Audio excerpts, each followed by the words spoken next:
Into law a $1.9 trillion spending bill, and now the White House and President Biden are talking about raising taxes.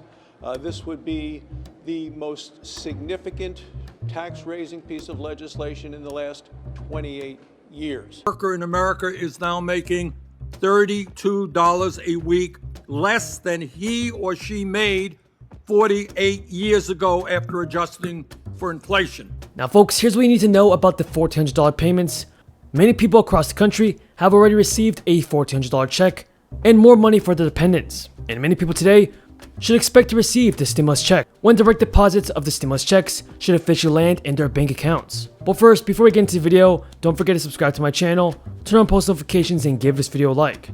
Have disagreement, but I like working with people who believe what they believe. Now, here's some common ground, I think.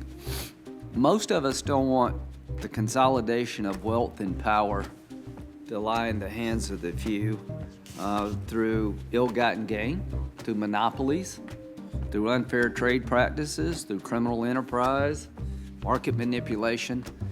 But if you can make your money legally and fairly, good for you. On March 17th, the date the IRS has selected, millions of direct payments are set to be sent out. But government officials have not said exactly how many checks will be sent through their first wave. Today, March 17th, two key things will happen. First, the funds will move from the US government to banks and credit unions. Second, the banks and credit unions will have a deadline by when they have to make the funds available for people to withdraw the money, which is generally 9 a.m. local time. Banks and credit unions have not received the funds yet, so any payments that were made ahead of time meant that those financial institutions were advancing the money based on instructions they received on who was to get paid and how much. In addition, folks, settlement of the funds is scheduled to happen at 8:30 a.m. Eastern Time on Wednesday. Also, guys, financial institutions that advanced the funds earlier are doing so to prevent fraud at their own risk. The IRS has said that the vast majority of the estimated $160 million of $1,400 stimulus checks will be sent by direct deposit. Now, if those funds do not go through, the government will reissue the payments as paper checks. Direct payments, which will be sent out automatically to an estimated 85% of Americans, were authorized by the Democratic-controlled Congress as part of the recently passed American Rescue Plan. The latest stimulus payments represents the largest amount sent out by the federal government to date. And also, if you're receiving any federal benefit, there is no further action needed to receive a direct payment if you are a beneficiary of Social Security or SSDI or SSDI. The first rounds of stimulus checks, the new payments will be sent out the same way benefits are normally paid. But there are instances where some people receiving the automatic direct payment based on the federal benefits information will need to file a 2020 tax return regardless of whether they normally file or don't file.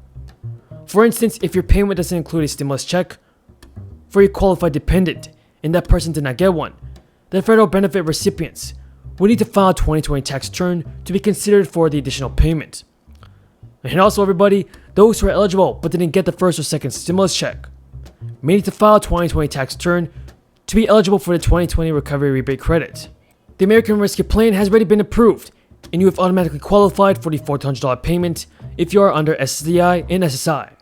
Recipients under the SSI and SSDI program, if you now receive the payment through the Direct Express card in the first round, then that means it was instead distributed through paper checks or non-Direct Express accounts if your details were not available with the tax authorities.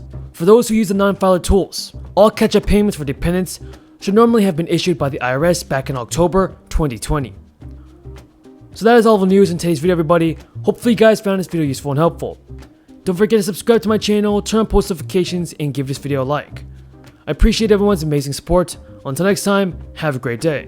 Become the modern version of robber barons of the last century, and I would like to talk more about that. I don't know if you need to break these companies up or not, the Section 230 and other things we need to revisit.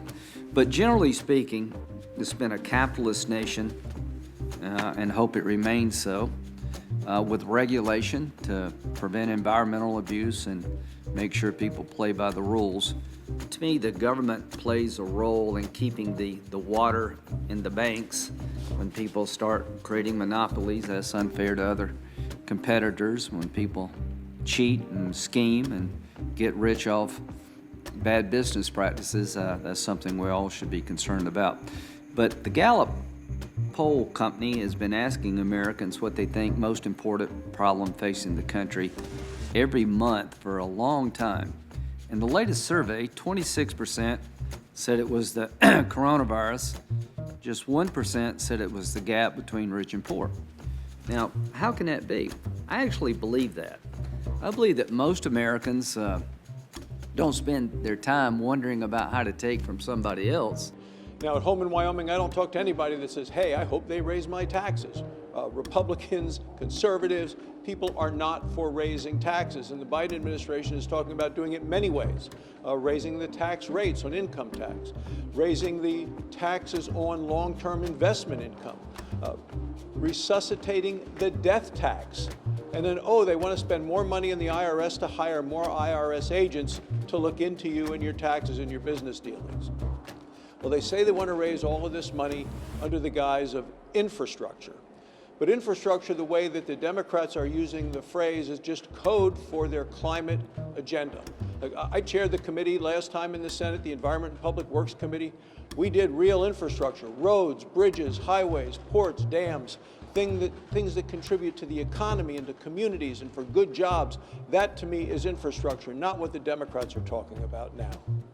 Now, I thought we could work together in a bipartisan way, but there was a hot mic moment yesterday with the Secretary of Transportation and one of the Senate Democrats, which made you really think, are they really wanting to work with us? But it sure sounds like they don't.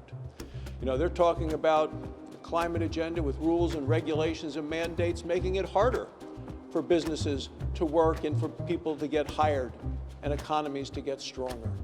So it's about raising taxes for them, and it's not about infrastructure as I know it, but it's no surprise.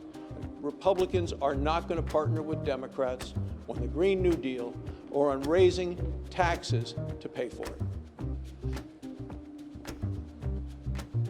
So this week, Democrats filed S1 in the Senate. Much like H.R. 1, it's a partisan effort, frankly, to take over the elections in a way that sort of drives off a partisan cliff. It takes the Federal Elections Commission, which has always been evenly divided, and turns it into a 3-2 commission with the third vote on one side being determined by whoever's elected president. It requires ballot harvesting in every state. Taxpayer dollars to candidates for Congress. Than at any time in decades.